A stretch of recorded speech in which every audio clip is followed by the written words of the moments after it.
What's up, guys?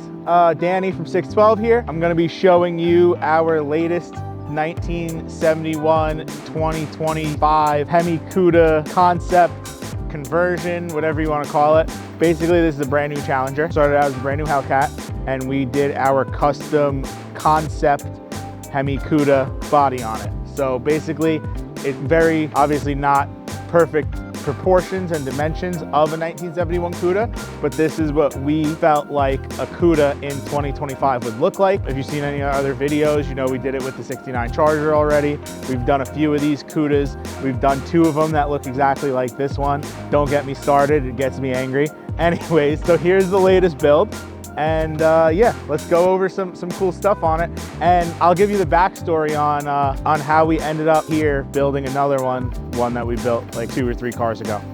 So starting off, just our standard, 71 Cuda body. I don't know if you've seen, we've done a convertible version of it as well. This is standard hardtop.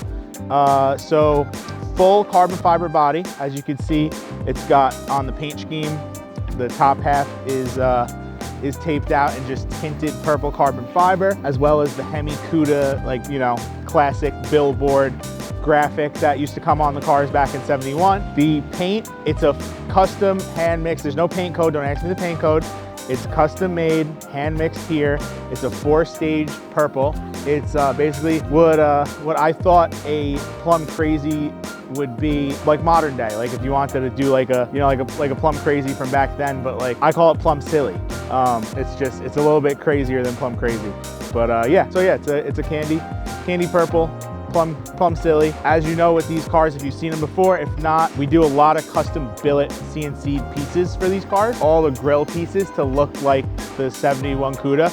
Those individual pockets, pods, whatever you want to call them. I don't know what they called them back then. They're all made, it's all individually, they're all individual pieces. Pods, the grills that go behind them, they're all made up in their own CNC cut pieces.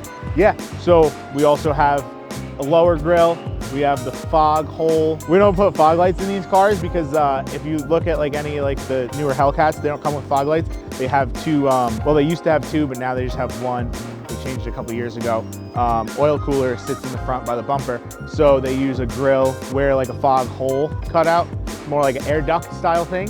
Same thing, honeycomb grills on our air ducts, lower grill, upper grills. We have a CNC bezel for our headlights. These are the standard Hellcat headlights. We don't change them, we just relocate them a slight bit. Full custom carbon grille surround, as well as front bumper. Like I said, every body panel on this thing is custom carbon. The 2 little snorkels on the hood, little billet trim. We got billet trim on the windows. We got billet trim around the taillights. They're custom taillights that we make for these cars. An oversized version of a 71 Cuda taillight. We 3D print the housings. We use the internals from the Challenger taillights, so that way you don't throw any codes, because everyone knows how finicky these Mopars are when it comes to lights on the dashboard. Whenever you change any sort of anything electrical really on these cars, they're really difficult to reprogram. They never really are happy. So that's why we take apart the standard Challenger Hellcat taillights. We take the internals out of them. We put them in our own internals. We 3D print buckets. We custom cut some Lexan lenses for them. We do a CNC billet bezel on that. I think that's all the billet on the car, obviously besides the wheels. And all that billet stuff is finished. It's all brushed and finished in tinted clear, as well as the wheels, like I said. This car, we didn't go as crazy as the previous one. As far as extras, we left the stock calipers. We didn't paint anything like that. We left mostly everything on the interior stock. We did do some ambient lighting, and we did do a full sound system. So this thing has a full JL sound system, and it is absolutely insane. I don't think we could show you that anyhow. I don't think you could really you're not gonna be able to hear it, because you're probably listening to this on a phone or a TV or a computer or something. So we could show you it in the car, but you're not really gonna be able to hear it. But yeah, full custom JL sound system. I think that's pretty much it in a roundabout way. We'll do a little walk around of it right now. You can take a look at everything. Something that's new on this car that we changed, I totally forgot about the 2 things. We did a vented louver style, I don't know really what you want to call it, rocker molding, to kind of go with that same theme, like the fender vents and the billboard and everything. Customer wanted to change that up, so we made those custom for this car. We normally do a flat style rocker molding on these cars, And the only other thing that we added to this car, which is a first for any of these Cudas, I won't say what I think of it, but I want to hear what you guys think of it in the comments. Let me know what you think. We did a custom rear window louver. So yeah, like I said, you guys tell me what you think of it. Tell me in the comments if you like it with the standard window, if you like it like that. I know it's kind of like, I don't know, what do you want to call it? Like pays homage to the 71 or whatever you would say, like that. Something like, you know, some like unk shit, you know? But I don't know. Let me know what you guys think about it. I'm gonna keep my opinions to myself. But yeah, so that's new on this car, and really that's pretty much it. Yeah, so a little walk around. Quick little story time about how we got here. So I don't know if you guys remember, Cuda number 1 was built for a customer of ours, just so happened to be friends with the owner of this car. So we built that one. It was a slightly different color purple, and we left raw carbon on the billboard and the top half and everything, not tinted. And he said, I liked that car. I want one that looks just like it. I said, I'm not building 2 cars that look exactly alike, so we're gonna change the color a little bit. Made a little bit different of a purple. Made it a little bit more flaky, a little deeper. Might be hard to see in picture, in like on video, but we'll show a clip of each. So anyways, so then we built that car for him, which we'll show you right here. That was Cuda number 2. Fast forward, we did the pink Cuda was number 3. The convertible was number 4. So we're back at Cuda number 5. And how did Cuda number 5 become exactly the same as Cuda number 2?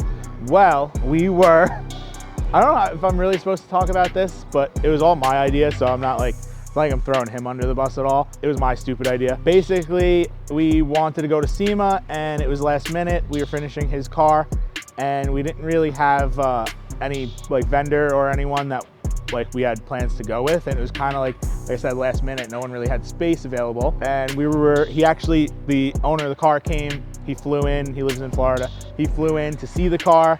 We went out to dinner. He was saying how he's gonna take a couple cars down to the Mecum auction in Kissimmee in January. This is probably, I want to say this is probably September. I think it was actually like Labor Day weekend. So that's when it clicked. I was like, wait a minute, you're bringing cars to Mecum. Mecum has a really nice spot at SEMA. They bring their truck. It's right outside. It's in the front. It's nice in the sun. The color of the car is gonna look really cool. The wheels are turning in my head. And I'm like, you know what? Why publicity for the company? I'm thinking, you know, I'm being a little bit selfish in my thoughts right now. So I'm like, why don't you tell them that you want to bring the Cuda up for auction as well as the other cars, because you already had cars going. And then, you know, that way it gets to sit out at Mecum for the week, because the Kissimmee auction is like 2 weeks long. So everything that goes there to get auctioned off is there for like 2 weeks. So I was like, why don't you tell them that you want to sell it, and we'll bring it there. We'll hang out. You're going to be there anyways, and just throw a really high reserve on it. And, you know, I mean, no one's going to spend crazy money on it. It's a nice car. I think it's sick. But like, you know, put it up for like a crazy number. So I was like, you know, I think I said put the reserve at like 450, because like, yeah, it's a really sick car, but is someone gonna want to pay 450 for it? I mean, that's kind of high, right? So he went back and forth with me. He thought it was a great idea. We all figured it was a great idea. Mecum was basically like, okay, well, you can't put the reserve too high. You got to do something reasonable.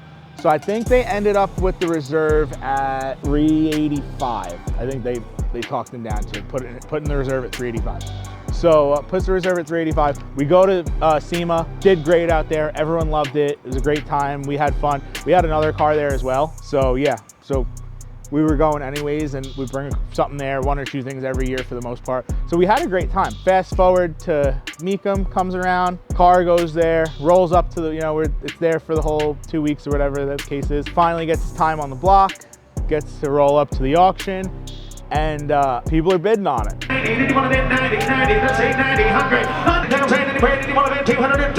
People really like it.